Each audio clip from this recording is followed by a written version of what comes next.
Alright, and I'm back. And the red frame is completed. Let's zoom in here. Let you take a look at it here. All nice and detailed. Alright, so let me grab it here. Bring it a little closer to the camera here.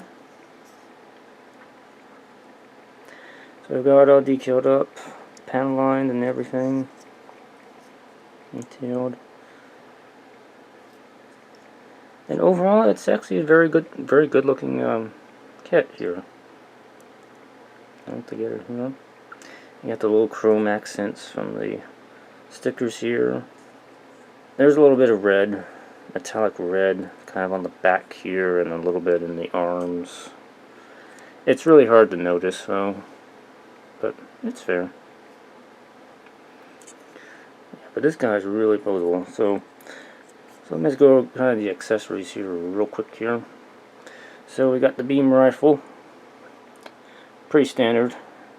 It's a little bit of a piece of green plastic for the lens, but it's kind of hard to make out right there, but it's there.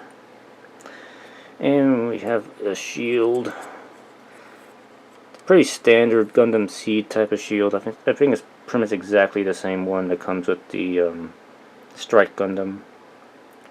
And of course we have the Gundam Astray katana. I have it attached to the leg here. Now there is an attachment that attaches it to this really tiny skirt armor right here, but I found that it doesn't really seem to stay on there, so I just don't really bother with it. And we got beam sabers on the back. Actually, if you look right here, I added a little bit of a red accent on the inside edge of the beam sabers. I thought that looked really nice here. Just give it a little additional red color on the sabers there. But let me get the rifle out of the hand and look at the posability here. Put that down. Let me get the shield off. Yeah, let go. Second here. This connects to the little peg hole in the arm. Just gotta unconnect it. There we go. Set that down. And I'm gonna set the sword aside for now. Actually, while I got it out, let's take a good look at this here. This is actually a really nice looking sword. I like this a lot. And actually, when I was building it, I noticed that there's actually a little bit of probably can't see it in the video here, but there's a little bit of sharpening mark edge on this. Sort of a wavy pattern on the very edge of the blade. They actually incorporated that into the design of it when they did the chrome plating on it, which is actually, I find that really neat. Again, it's a really nice accessory, and this really kind of makes the kit. Although there is one problem with this here. These real great hands, they have little holes in them that help grasp on to items, like the beam rifle here. See, the beam rifle's got a little peg hole right there, helps it hold on to this. There's also beam sabers. There's another set of beam sabers that have the peg holes on them, so it can hold the accessories without them flopping around. The Gundam Astray, on the other hand, does not have any peg holes on it, so it's just going to have to hold it just by sheer friction. So, not quite perfect, but you just kind of have to make it work, I guess. So, let's take a look at this guy. Actually, let me see if I can adjust my light a little bit here. There we go. So I know I talked about before imposability, there was a little bit of a kink right here in the leg. That doesn't really seem to be an issue now that the armor's on. The legs can go all the way down, like that. Do a complete bend. And there's a little bit of a motion in the leg here, but it can go all the way down, about like that. And it can curl up little bit of a toe movement there. Now the hip skirt armors are really small on this, so it means it can really bend in the hips a lot. It can come all the way out like that. Even turn around, turn like that. Most of the Gundam kits, you'll be lucky if you can actually manage that without popping the skirt armor off. And with the arm here. Now the arm doesn't quite bend as far as I would probably like it to. It only goes about that far. Now, I've noticed on some other kits, you can actually bend the arm farther on other real grade kits, but this one doesn't seem to go as far. There is a little bit of a wrist joint right there, so the wrist can move back a little bit. It kind of helps, but still, it's not going to do a bicep curl as great as some other kits I have. I have the Exia over here, and I'll show you by comparison here in a moment. Head, good range of motion on the head. Turn around like that. A little bit of back and forth movement. Arms, they can actually go pretty high up. Reach high up, just like that. And there's a little bit of forward motion.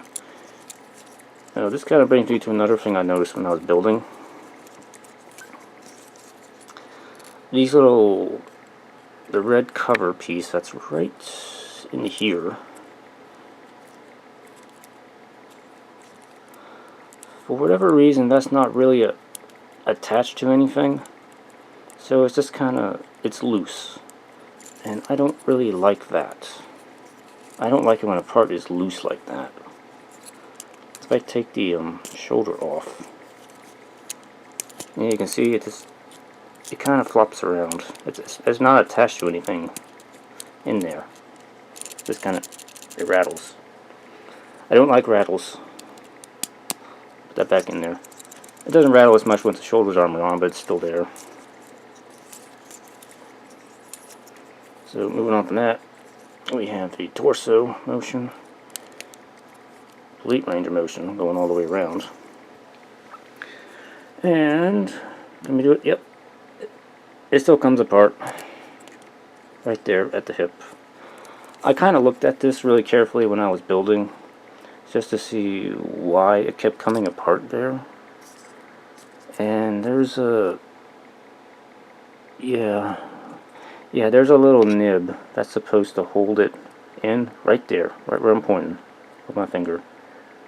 That's supposed to hold this top piece in, but it's like worn out. Like it's like rubbed off, like pretty much after one come apart, it just wore out. So I don't know if that's really a design, if that is a design flaw, or if that was intentional. Honestly, to me, there really was no reason to make that intentional. But anyway, so on the back here, you got the backpack. It can come down like that. I'm not sure what purpose that serves on the real grade. You can do that, but yeah, you can't really put anything back there though. I don't think you can put the striker pack on from the strike on the back there. Actually, you know what? Let me grab it and let me see if that'll work. I don't think it will, but yeah. All right. Here's the Ale striker pack from the Strike Gundam, the real grade. Now I don't think this is going to fit, but let me take a look here. Actually, move those up. I'll go in. Nope, that's not going to work because the peg on this is wider than the hole here. So, yeah, can't put the striker pack on there. Oh well. So, let me put the backpack back up. And there's also an additional joint back here on the waist. See if I can get it to do something. Yeah, there we go. It can kind of move like this. And that's what this extra joint in the hip was for. So it can kind of do an ab crunch. It's just by kind of dislocating the back. It's a little weird, but it works. So in terms of posability, this guy's really good in terms of posability. Like I said, there are a few rattles on this and loose pieces I'm not really that fond of, but overall it looks really good. I don't think it's a perfect real grade. I mean, I think there's been better. Let me set him down. There we go. And let me grab the Exia here just for comparison.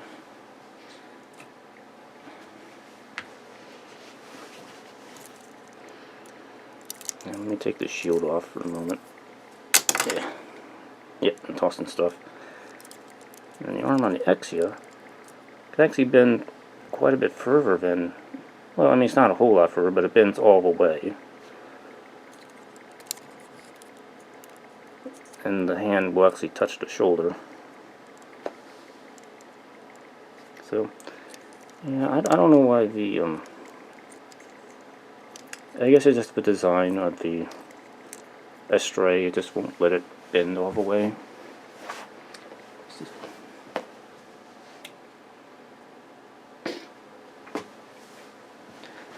But hey, it's a good kit. Now I do actually have one kind of criticism about this here. I think it's, I mean, it's a good kit, but I do think it's a little underwhelming. That would be the word. It's good.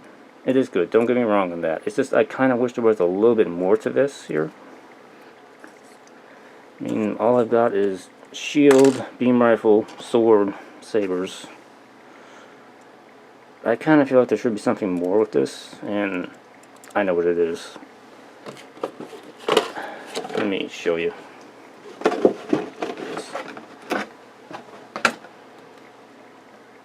That. Why does this not come with the flight pack? Because if this came with the flight pack, I think this would have been a lot better kit.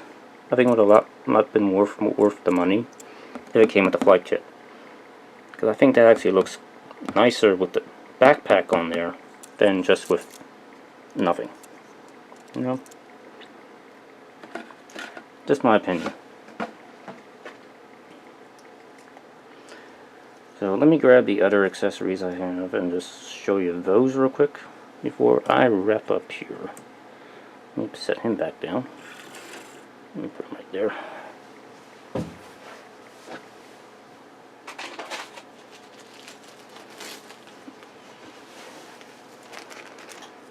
Okay. So here are the other parts. There are accessories here. Not much here. Here's the beam sabers with the beam blades in them. Same thing with those. I put a little bit of red accent in them. Now, if you're curious, this was done with a very thin-tipped felt pen. And same thing, just kind of clean the edges off with the alcohol rub so it doesn't get all over the place. But I think it looks nice that way. So there's the beam sabers. And we got, okay, here's that attachment for the hip armor for the sword. Now for this, it doesn't really seem to hook on very well. It just kind of lays on there, and then if I move this around, it falls off. So I don't really like this accessory. It doesn't. If it snapped on and was secure, I'd be okay with it. But the way it is now, it's loose, and I don't, like I said before, I don't like loose things on my kits. And lastly, I have the hands, the other hand pieces. I tried to paint these so that they would look better, but they don't really look that good, and the problem is you're painting white on top of red plastic, and that's just really hard to do. Unless you primer the entire thing and airbrush it white and then put the red on. That would be the only way to make this look good. But the way they came, they were just in red plastic, which doesn't really match with the real grade hands at all. It just doesn't look right. Honestly, if Bandai was going to do this better, they should have molded these things in white plastic. And then you could have painted the red accents on it. That would have been a lot easier to do, instead of starting with red plastic. And then, I dropped one, oh well. And then trying to put white on top of red, because no matter what you try, most of the time white paint's going to be a little bit transparent. And you're going to have to go over it many, many times. Oh, there's one more thing though. But yeah, white paint or red plastic doesn't. It's really hard to do. One last thing. Nice little low ghoul. Oh, I dropped it again. Dropped it. No, he's gone. Oh, he's gone. I'll find him. But anyway, it's a little tiny figurine, 1/44 scale. I don't really bother with those, but it comes with it. So there you go. That was my overview of the 1/44 red frame Astray, the real grade. I hope you liked the video. Leave some comments if you have any questions.